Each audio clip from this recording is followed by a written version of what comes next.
Well, hello there. Come on in. I'm Chris Brown. I'm your humble chimney sweep. I was just going over your chimney inspection report, but now that you're here, make yourself comfortable. Let's go over it together, shall we?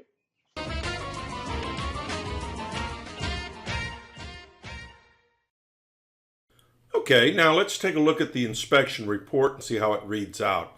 This is a generic report. This is exactly what you will get, only your information obviously will be filled into all these blanks.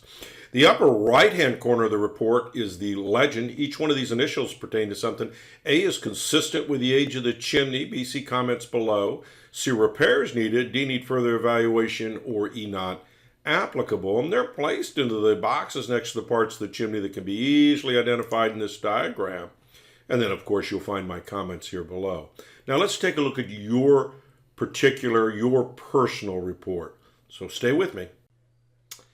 Hey, what a great looking house. Turned out to be a beautiful day today, especially after all that rain that we were having. Let's take a look at the outside. So we've got two chimneys, right? And both chimneys have caps on them.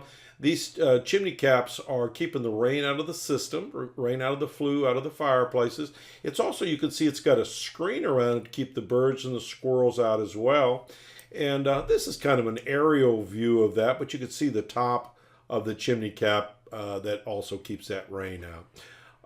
Let's take a look in the outdoor fireplace. The outdoor fireplace is a wood burner. It's the only wood burner of the three fireplaces. And this particular one has a gas log starter. It uses a key valve.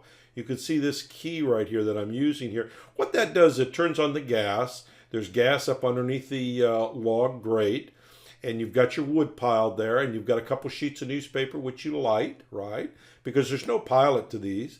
And so when you turn that on, boy, it just lights it up, and it will start your wood on fire, and it will maintain the fire. If you're having a pool party outside, you can keep it running and keep the wood burning.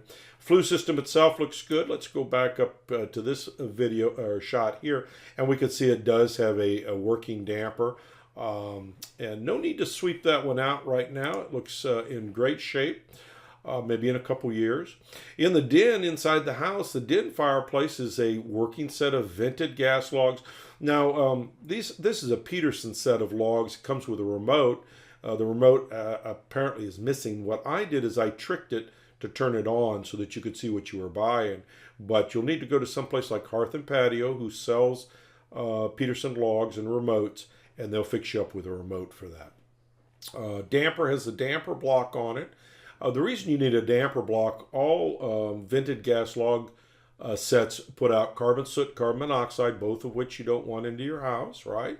And so by having the block there, you can't accidentally close the damper, forget to open it, fire up the logs, and fill the house up with carbon monoxide, carbon soot. So that's for your safety, and it is a state requirement.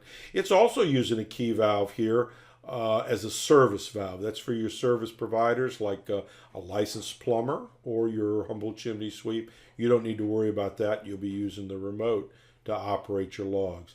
View of the flue system looks great.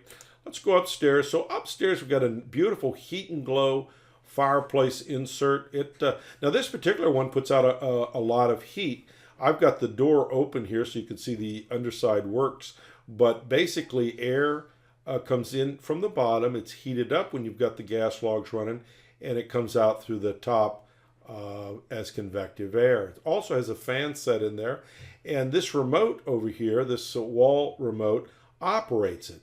Now I'm going to attach a PDF copy of the manual for that, so you'll know how to operate that. But we're able to light it up and make sure that it's working, and indeed it is working. Flue system itself looks great, and if you folks have questions for me, give me a call, 704-526-6348. You can email me at chris@affordablesweep.com. Thanks.